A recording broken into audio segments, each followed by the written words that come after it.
Jabatan Salam Sujud Kajian Manfaat Allah Swastiastu. Perkenalkan, kami dari kelompok 2. Nama saya Ricky, NIM 1800027. Saya Ella Reska Saputri, NIM 1800009. Saya Rizkini, NIM 1800011. Saya Dean, NIM 1800023. Baiklah, pada kesempatan kali ini kami akan membuat sebuah video membahas sebuah materi, di mana materi itu kami gunakan untuk memenuhi tugas mata kuliah profesi pendidikan. Baik, kita masuk kepada materi. Baik, saya mendapatkan kesempatan pertama untuk menyampaikan materi. Di sini kita akan membahas supervisi pendidikan. Pembahasan yang saya jelaskan ini adalah pengertian dari supervisi pendidikan. Supervisi pendidikan itu berasal dari bahasa Inggris, yaitu supervision, yang artinya melihat. Melihat ini serumpun dengan inspeksi, pengawasan, dan penilaian. Supervisi pendidikan ini dilakukan oleh seorang yang sudah senior, seperti kepala sekolah, guru senior, ataupun dosen senior. Supervisi itu adalah pembinaan, bimbingan, atau tuntunan ke arah perbaikan situasi pendidikan pada umumnya dan peningkatan mutu belajar dan mengajar. Supervisi menurut para ahli, menurut Rosell 1980, supervisi adalah pelayanan kepada guru-guru bertujuan untuk menghasilkan perbaikan pengajaran, pembelajaran, dan kurikulum.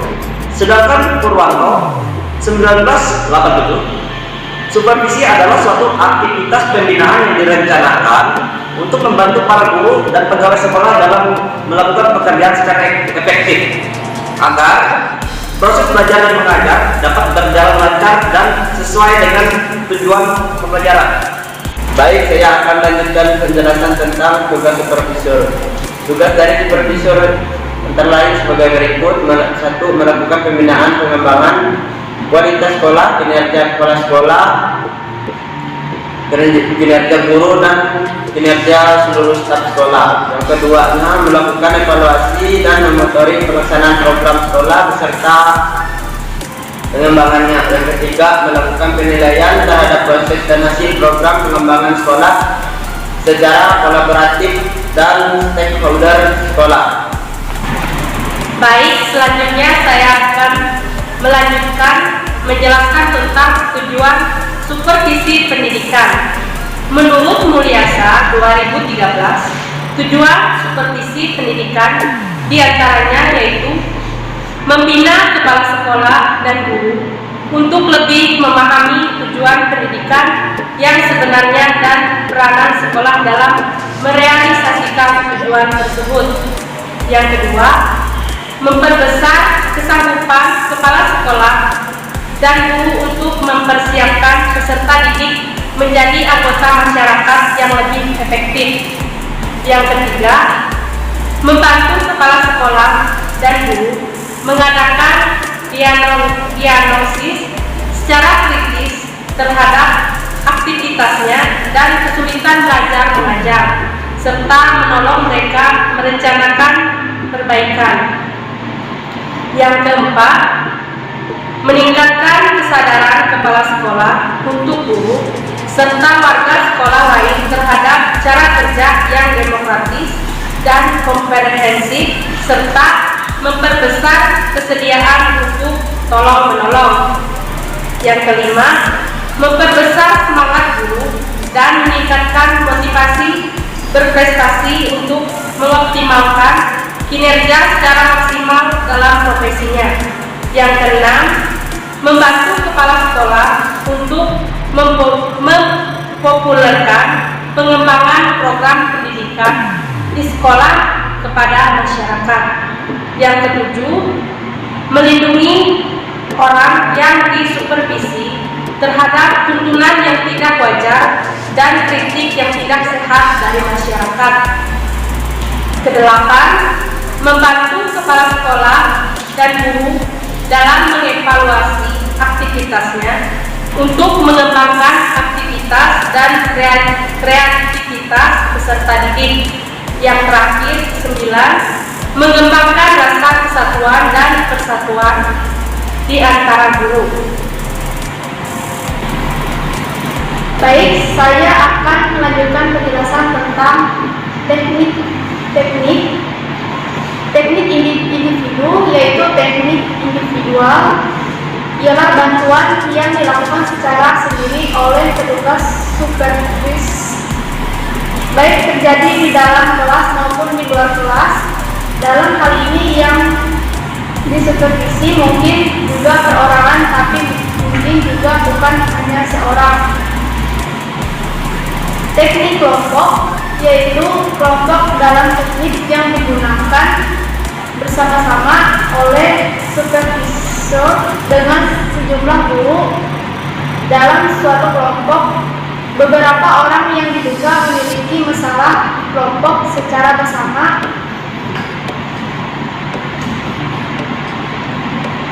kemudian diberi pelayanan supervisi sesuai dengan permasalahan yang mereka hadapi. Selanjutnya metode ini ada 4. Yang pertama, metode monitoring dan evaluasi. Metode monitoring itu ialah pengawasan suatu kegiatan yang ditujukan untuk mengetahui perkembangan pelaksanaan penyelenggaraan sekolah, apakah sudah sesuai dengan rencana, program, atau standar yang telah ditetapkan, serta menemukan hambatan-hambatan yang harus diatasi dalam pelaksanaan program tersebut. Yang kedua, evaluasi. Evaluasi kegiatan ditujukan untuk mengetahui sejauh mana kesuksesan pelaksanaan penyelenggaraan sekolah atau sejauh mana keberhasilan yang telah dicapai dalam kurun waktu tertentu. Selanjutnya, metode refleksi dan fokus group discussion.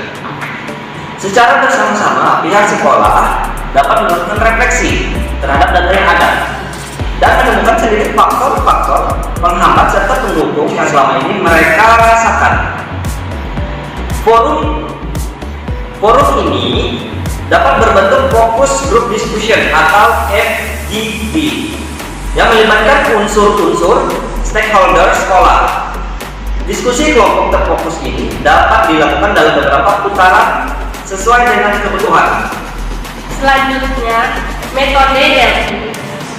Metode Delphi dapat digunakan oleh pengawas dalam membantu pihak sekolah merumuskan visi, misi, dan tujuannya sesuai dengan konsep MBS dalam merumuskan rencana pengembangan sekolah RPS.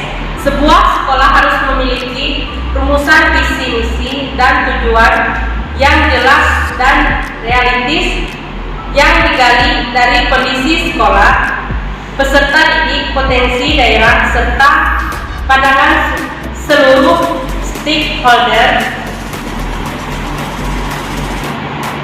Selanjutnya, workshop atau blog kakarnya merupakan salah satu metode yang dapat ditempuh pengawas dalam melakukan supervisi manajerial. Metode ini tentunya bersifat kelompok dan dapat melibatkan beberapa kepala sekolah, wakil kepala sekolah, dan atau perwakilan komite sekolah. Apabila kita berprofesi menjadi seorang supervisor, kedepannya kita akan menerapkan beberapa cara dalam melakukan supervisi. Sebelumnya, kita harus mengerti betul dengan profesi yang kita jalani. Kedua, kita harus jeli mengawasi serta mengevaluasi setiap hambatan-hambatan yang dihadapi oleh guru-guru. Yang ketiga, kita harus bisa memberikan masukan dalam pemecahan masalah tersebut. Keempat, kita harus bisa memberikan motivasi kepada guru-guru agar lebih efisien dalam menjalankan tugasnya. Sedangkan metode yang kita gunakan di era COVID ini, kita sering berinteraksi menggunakan media sosial. Jadi cara yang sangat tepat untuk melakukan supervisi dengan cara menggunakan metode monitoring atau pengawasan dan evaluasi, serta menggunakan metode workshop, dapat dilakukan secara daring atau virtual. Baik, sekian materi yang dapat kami sampaikan pada kesempatan kali ini. Kurang dan lebihnya kami mohon maaf dan kami akhiri dengan mengucap Rama Santi dan Sani. Om Santi Santi Santi Om Sahih.